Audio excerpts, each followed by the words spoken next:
luego dice que le empezaron a traer los vasos a la madre y seguía saliendo aceite de esa pequeña botija y se multiplicaba. Y también nos dice en Juan que los discípulos traían los canastos y el Señor multiplicaba y multiplicaba. Y cuando se saciaron todos, cuando se hartaron, dice, utiliza ese término que hemos leído, dice el Señor, junte lo que sobró. Alcanzó y sobró. Y aquí la mujer dice, tráiganme más vasos. Si hubiera habido más vasos, había más aceite. El límite lo ponían la cantidad de frascos, no el aceite. Los milagros de Dios no tienen límite. Dios no se queda corto nunca. Y es notable porque cuando se terminaron los vasos, también cesó el aceite, nos dice el pasaje. Y ella va a contarle, imaginemos el gozo, porque el aceite de oliva, era algo caro y muy preciado en la antigüedad. Hasta el día de hoy es el aceite más caro, pero en la antigüedad más, porque no había otra cosa. Y esa mujer le va a contar a Eliseo lo que ha sucedido. Y Eliseo le dice, ve, vende el aceite, paga a tus acreedores y tú y tus hijos vivid lo que quedare. Fíjense esto, paga a tus acreedores, solucionó el problema de su pasado. Y tú y tus hijos vivid de lo que quedare, el presente y el futuro solucionado. El milagro de Dios, la ayuda divina, lo que Dios hizo por ella, solucionó su pasado, su presente y su futuro. Y así es Dios cuando entra en la vida de las personas. No importa cuál haya sido tu pasado. Dios tiene poder para cambiar tu presente y te asegura el futuro. Así es Dios, así actúa Dios, pasado, presente y futuro. ¿Cuántos de nosotros arrastramos trauma, cosas malas que nos han pasado en el pasado? ¿Cuántos de nosotros tenemos un presente complicado? El aceite de Dios soluciona todo, pasado, presente, futuro. Así es Dios. Así es Dios. Y nos dice, volviendo a Juan, sobraron 12 canastos llenos. 12 apóstoles volvieron con sus canastos llenos. No faltó, sobró. La gente quedó asombrada de aquello que Dios había hecho, de la abundancia, de la ayuda de Dios.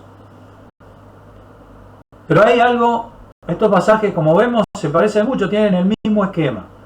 Y es interesante conocer el esquema, porque muchos de los milagros de la Biblia tienen también ese esquema. Primeramente, la certeza de la imposibilidad. Yo no puedo hacer nada contra esto. Como dijo también un rey en la antigüedad. No sabemos lo que hemos de hacer, pero a ti levantamos nuestros ojos. Esa es la actitud, eso es lo que Dios busca. Imposible de arreglar esto. Por eso vengo a ti, Señor.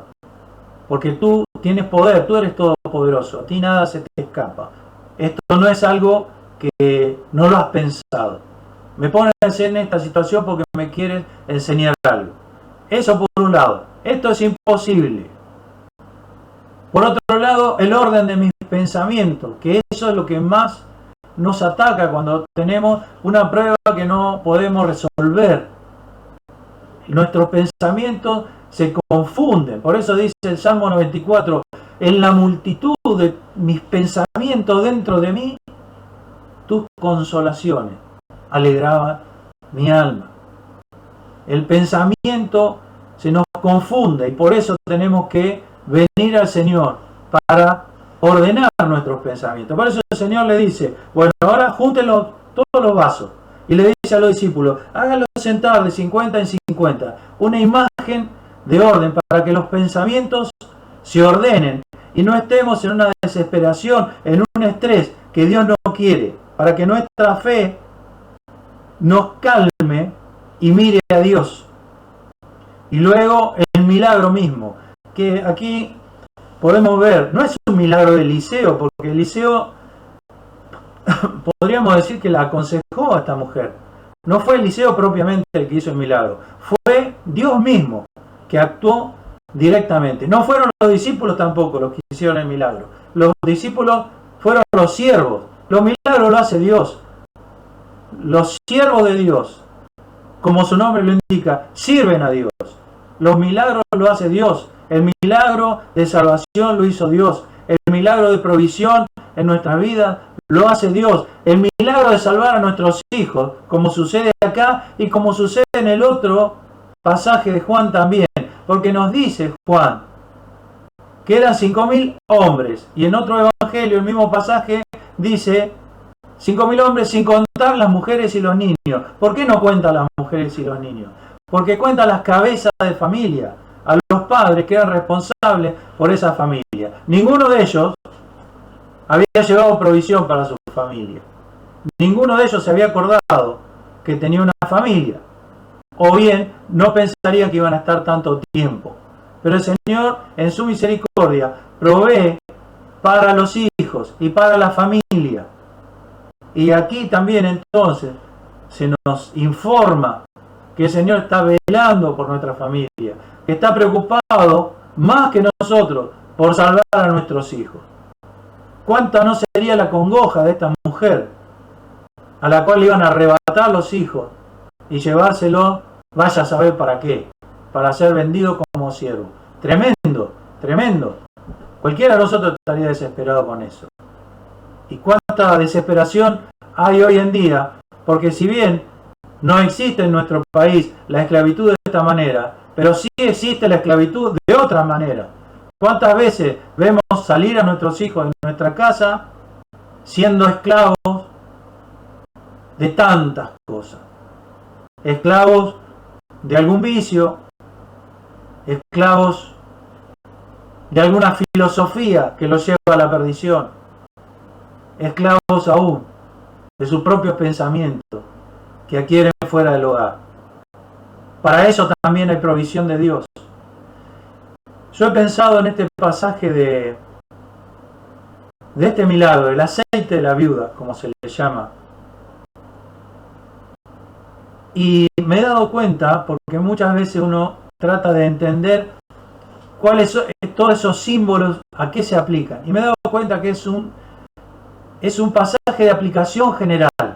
Porque si nosotros pensamos en la iglesia, porque el Espíritu Santo está en la Biblia tipificado por el aceite, si pensamos en la iglesia, pensamos también en esa frase de Eliseo: junta vasos, no poco. El Espíritu Santo nunca se va a quedar corto. Cuanto más personas crean, más aceite va a haber. Siempre hay aceite, siempre está la salvación de Dios para cuantos quieran venir a Él. También en la obra de Dios, en el ministerio, a veces pensamos en todas las cosas que la iglesia tiene que hacer. Siempre está la provisión de Dios. Cuando se terminaron los vasos, ahí recién cesó el aceite, no al revés. No al revés. Cuando se hartaron, ahí recién el Señor dejó de multiplicar los panes. No al revés. Dios nunca, jamás se queda corto. También pensemos en aplicar esto a nuestro porvenir. ¿Qué será de nosotros? Estas situaciones que nos toca vivir. ¿Qué sucederá? Nunca se va a acabar el aceite. Nunca Dios se va a quedar corto. ¿Qué pasa con nuestras cosas materiales? Como decía el Señor, ¿qué comeremos? ¿Qué beberemos? ¿O con qué nos vestiremos? No os acongojéis, dice el Señor. El aceite siempre alcanza. Cuando se terminan los vasos, ahí recién cesó el aceite. Pero hay otra cosa que no nos habla ya del parecido entre estos pasajes, sino de lo que los diferencia, que son podríamos decir, los elementos que se multiplicaron. La viuda recibió la multiplicación del aceite. Dice: tú y tus hijos vivid de lo que quedare. El aceite le aseguraba su futuro. Le resolvió el pasado y el presente, pero les aseguraba su futuro. En cambio, el pan, el Señor nos ha enseñado a orar por el pan nuestro de cada día. Cuando el Señor daba maná en el desierto a los israelitas, no podían guardar el pan de un día para otro, porque se echaba a perder. El pan nos habla de lo cotidiano. Danos nuestro pan cotidiano, nuestro pan de cada día. También el profeta Jeremías, cuando escribió las Lamentaciones, decía que las misericordias de Jehová son nuevas cada mañana. Así que el milagro de Juan nos habla de lo cotidiano, de aquello que necesitamos todos los días. Y notemos, tiene el mismo esquema ese milagro, esa provisión divina, que aquello que necesitamos para nuestro futuro, como es el aceite. El aceite de oliva tiene la característica de que no necesita nada para mantenerse. El aceite de oliva no necesita conservantes. Hasta el día de hoy, el aceite de oliva que se consume hoy es sin conservantes. Así como sale de la prensa, así lo consumimos. No necesita nada para conservarse. Nos habla, como bien le dijo Eliseo, vivid de lo que quedare, porque ese aceite se podía guardar. Ahí era una provisión que iba a alcanzar. Así que entonces tenemos esta enseñanza. Para lo cotidiano, para aquello que necesitamos todos los días, está el Señor. Y a Él debemos acudir. Y Él nos dará el pan de todos los días. Tanto a nivel material como a nivel espiritual. Algo que se necesita hacer cotidianamente. No se puede relacionarse con el Señor una vez y ya listo, ya se quedó así para siempre. Todos los días tengo que buscar al Señor. Pero por otro lado, el aceite nos habla de la provisión futura. ¿Cuándo se va a terminar? El aceite que simboliza al Espíritu Santo. Seré ungido con aceite fresco, dice el Salmo. Dice el Salmo 133 que la comunión entre los hermanos se produce como el aceite que desciende sobre la barba de Aarón y llega el sacerdote y llega hasta el borde de su vestidura, hablando de la unidad de los creyentes. También en el Salmo 23, versículo 5, dice: ungiste mi cabeza con aceite, hablando del Espíritu Santo, como el aceite como símbolo del Espíritu Santo. Entonces el Espíritu Santo, nos dice Efesios, desde que creísteis, fuisteis sellados con el Espíritu Santo de la promesa, que es las arras, o como si fuera el adelanto, de nuestra herencia. El Espíritu Santo que hemos recibido, esa pequeña botija de aceite que hemos recibido, nos garantiza que estaremos siempre con el Señor. Nos garantiza una salvación perfecta y eterna. Estaremos siempre con el Señor. Así que entonces miremos estas cosas. El Señor proveyendo para el día a día. Y el Señor proveyendo para la eternidad, para nuestro futuro. Eso hablando a nivel espiritual. Y a nivel material, que Dios se va a quedar corto. Dios va a faltar. Va a poder, como decían los israelíes, ya proveyó pan. ¿Podrá dar también carne? En un pensamiento que desprecia a Dios. Esa frase hizo enojar a Dios. Salmo 78. Hizo enojar a Dios. Por supuesto, Dios puede hacer lo que sea. Entonces, no hay en nuestra casa lo que necesitamos. Acudamos al Señor. Acudamos al Señor porque el Señor tiene un plan para nosotros. Para sobrellevar estas pruebas, estas necesidades que tenemos. Para lo cotidiano y para lo eterno. Para todo. El Señor puede proveer.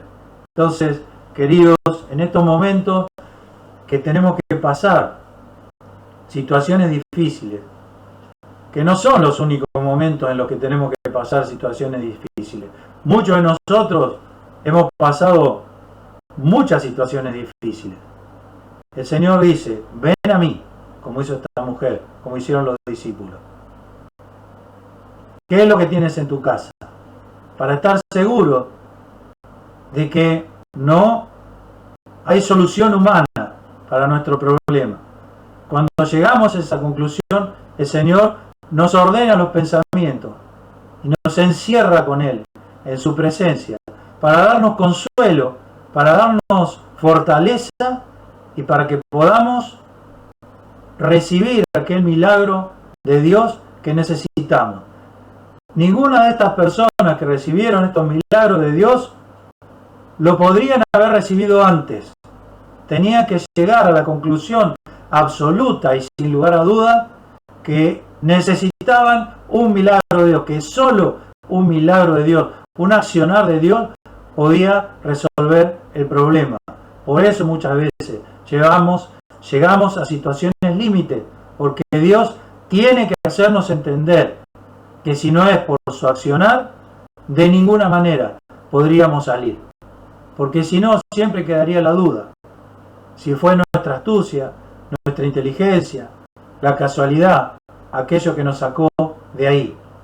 A estas personas, si seguimos leyendo en el Evangelio de Juan, dice, este es el verdadero profeta que había de venir al mundo. Decía la gente, no puede ser otro que Dios el que hace esto. Y esta mujer, exactamente igual.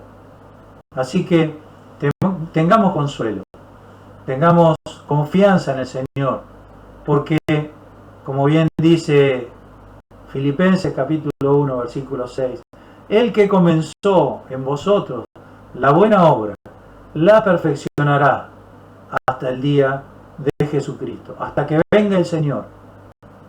No va a faltar aceite, no va a faltar pan, porque el Señor sabe responder las oraciones de sus hijos. Y aquel que no ha recibido todavía esta bendición de ser hecho, de ser adoptado por Dios como hijo, también debe acudir a Él, porque el Señor quiere resolver tu pasado, resolver tu presente y resolver tu futuro. Las tres cosas.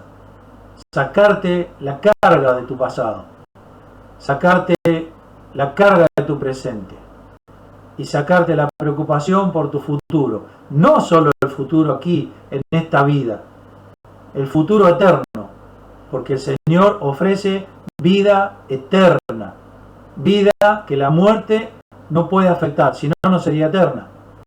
Una vida eterna es aquella que la muerte no puede afectarla para nada. Esa es la vida que ofrece el Señor. ¿Qué haremos nosotros entonces? ¿Confiaremos en el Señor o daremos gritos de desesperación? ¿O haremos como los discípulos al principio? Envíalos que vayan a hoteles y cortijos y que compren pan y consigan habitaciones, que se arreglen ellos, decían los discípulos. Dios no hace eso. Él los vio como ovejas derramadas que no tienen pastor. Y le dijo a los discípulos, dadles vosotros de comer. Los discípulos vieron que era imposible y acudieron al Señor. Y ya nunca más fueron los mismos después de este milagro. Los hijos de la viuda nunca más fueron los mismos después de este milagro. La viuda nunca más fue la misma después de esto que pasó. Nosotros también, luego de un encuentro con el Señor, jamás podremos volver a ser los mismos. Quiere el Señor bendecirnos, que nos acerquemos a Él y recordemos que a los que a Dios aman, todas las cosas les ayudan a bien. Que el Señor nos bendiga.